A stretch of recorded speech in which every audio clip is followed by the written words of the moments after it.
J'étais à Johannesburg en prière et Dieu m'a parlé. Il m'a dit, Joël, l'église a des problèmes aujourd'hui. Pourquoi? Parce que dans la plupart des cérémonies d'ordination, moi, Dieu, je n'y suis pas. Mon Dieu. Il me dit, oui, vous veillez sur les toges. Vous veillez sur la liturgie. Vous veillez sur les zambaponio. Vous veillez sur l'huile. Vous veillez sur les dogmes. Vous ordonnez des gens et généralement, vous les mettez de l'huile pour des ministères auxquels ils n'ont jamais été appelés. Quand une maman vient à l'église, comme elle a beaucoup d'argent et qu'elle a aussi beaucoup de daddies dans la ville, pour qu'on la coince bien, afin qu'elle ne quitte pas l'église, soit on leur donne présidente des mamans, soit on leur donne pasteur. Des gens, tu es seulement un frère qui a des dons spirituels, tu n'es pas prophète. Tu es un frère qui a un don d'exhortation, tu n'es pas pasteur. Pourquoi tous les frères qui encadrent, on les appelle plus encadreurs, mais ils veulent qu'on les appelle daddy?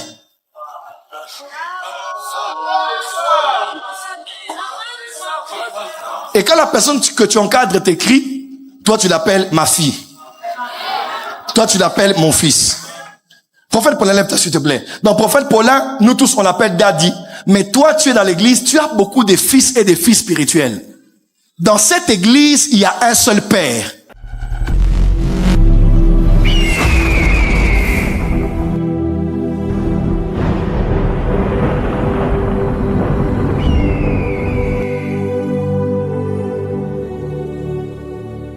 Qu'est-ce qui a appelé la gloire dans le tabernacle?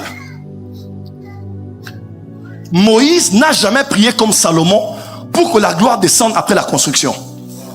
Lorsqu'il a fini la construction, selon le modèle, la gloire est invitée. Pourquoi? La gloire ne vient que là où la structure est respectée. Pourquoi on n'a pas les miracles de l'église primitive? Parce qu'on n'a pas la structure de l'église primitive.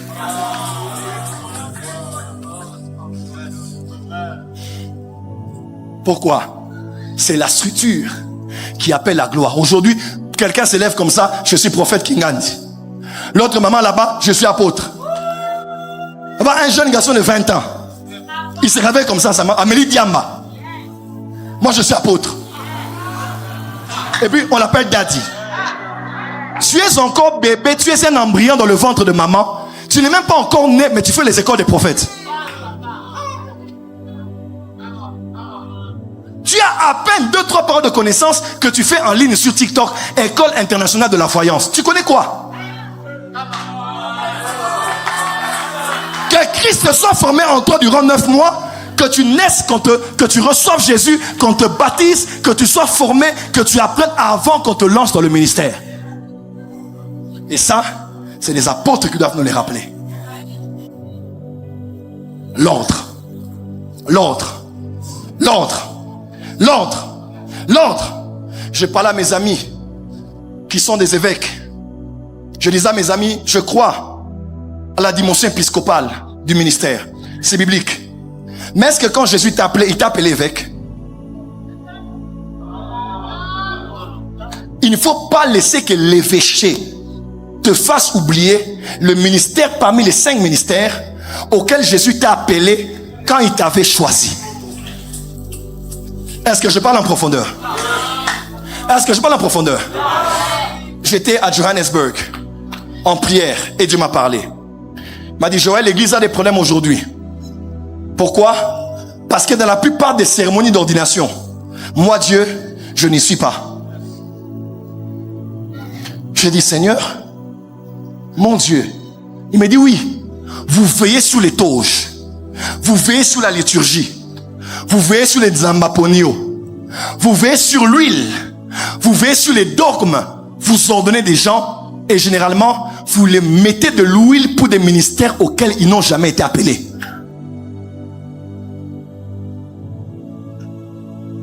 Quand une maman vient à l'église, comme elle a beaucoup d'argent et qu'elle a aussi beaucoup de daddies dans la ville, pour qu'on la coince bien, afin qu'elle ne quitte pas l'église, soit on leur donne présidente des mamans, soit on leur donne pasteur.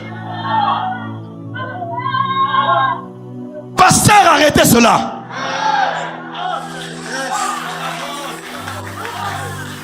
Le ministère n'est pas affectueusement transmissible. Le ministère n'est pas sexuellement transmissible.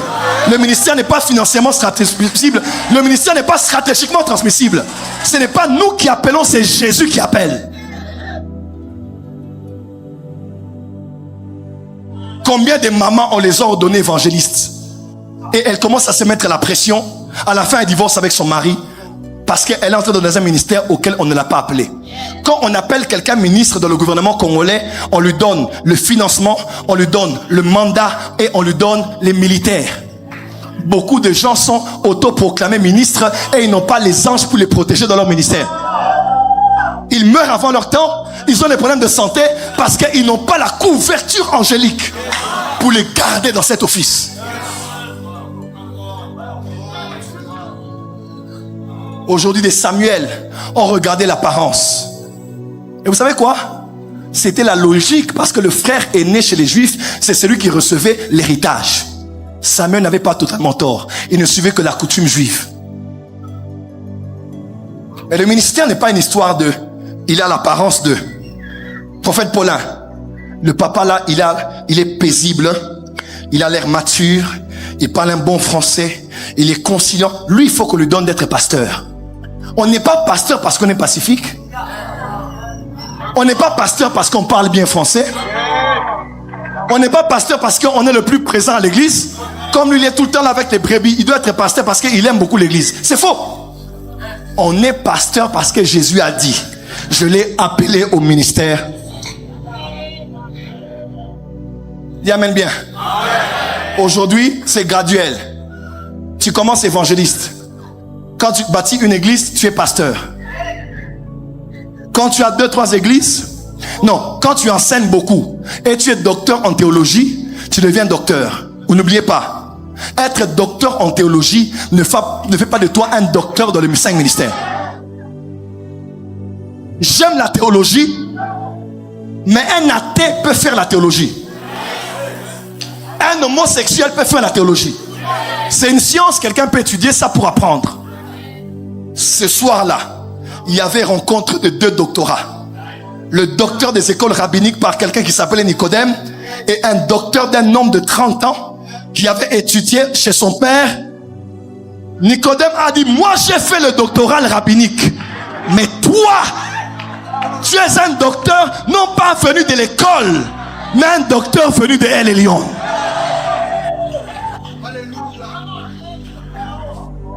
Car nul ne peut faire. Les vrais docteurs ne parlent pas seulement, ils démontrent. Ils enseignent la sotérologie et ils libèrent la puissance salvatrice. Ils parlent de l'angéologie et ils libèrent le ministère des anges. Veuillez vous asseoir. Quand il y a 2-3 églises, il est apôtre. Apôtre. Qui vous a dit qu'un apôtre doit avoir beaucoup d'églises? Jacques, dans Actes chapitre 12, était pasteur à Jérusalem, il n'était pas moins apôtre. Qui vous a dit qu'un apôtre doit avoir 30 ans de ministère? Il a appelé les 12 apôtres. Combien d'années avait-il? Il est certes vrai que le ministère apostolique est généralement un ministère qui se confirme après plusieurs passations de ministère. Mais on ne doit pas bloquer les gens. Il doit avoir des femmes apôtres aujourd'hui et des hommes apôtres qui n'ont que quelques années de ministère.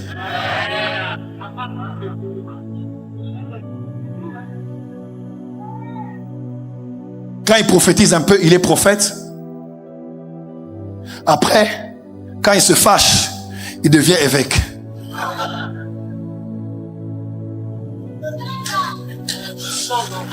Bishop. Quand il se fâche, il devient archevêque. Quand il se surfâche, Monseigneur, son éminence, représentant légal. Ce n'est pas le titre qui fait le ministère. Le chef de l'État, Félix Tshisekedi, ne jugera pas les ministres en fonction de leur mandat et leur salaire, mais en fonction de ce qu'ils ont fait sur le terrain. Ce n'est pas le titre qui fait le ministère, mais c'est le ministère qui fait le titre. Maintenant, parlons du ministère prophétique. Reculez. Nabi, Kouyapa.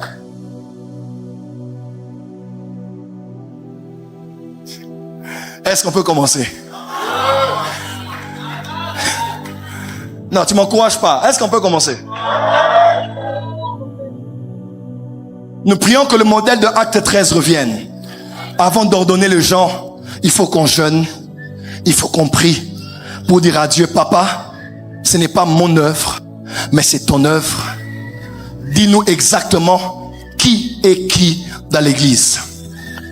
De peur que nous puissions mettre des gens dans les ministères auxquels ils n'ont jamais été appelés. Kenneth Hagin a fait 15 ans de pastoral. À la 15e année, Jésus l'apparaît. Jésus dit à Kenneth Hagin, commence ce ministère. Kenneth Hagin dit, mais Seigneur, je suis pasteur depuis 15 ans. Il dit, je ne t'ai jamais appelé à être pasteur.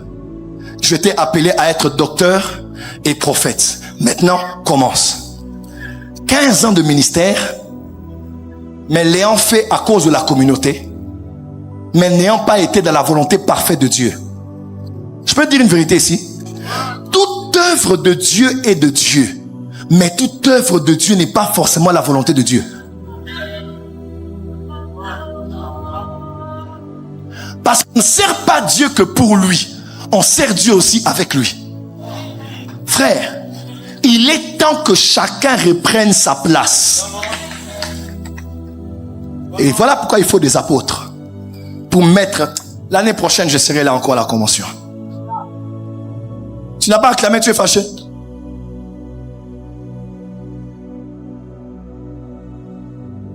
Il y a des gens... Tu es seulement un frère qui a des dons spirituels. Tu n'es pas prophète. Tu es un frère qui a un don d'exhortation. Tu n'es pas pasteur. Pourquoi tous les frères qui encadrent, on les appelle plus encadreurs, mais ils veulent qu'on les appelle daddy?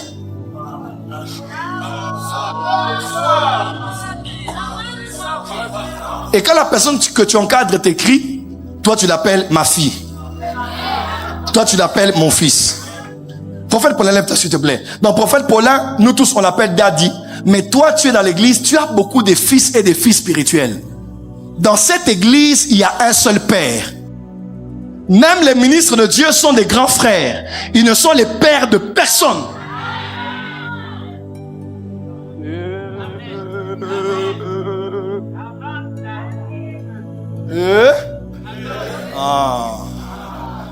Même si tu es pasteur dans cette église, tu es le grand frère des autres.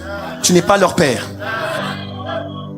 Notre seul père, c'est prophète Meja. Prophète Paulin Mbombo, que je demande d'acclamer très fort.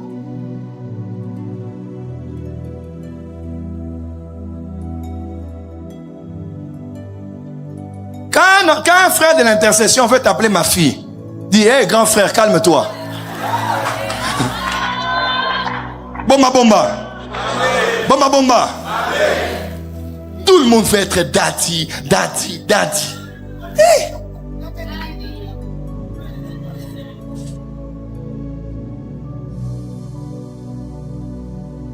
Dis avec moi le ministère prophétique. Lève-toi avec moi, dis à 5 personnes, il est temps que la structure revienne dans l'église. C'est parti.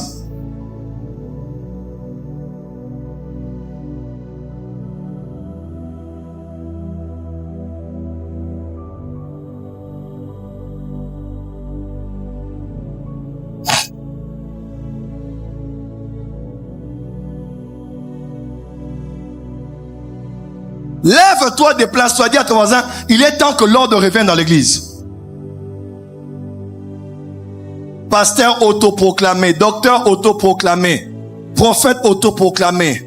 Va manger le foufou, le cas qu'on te calme à la maison.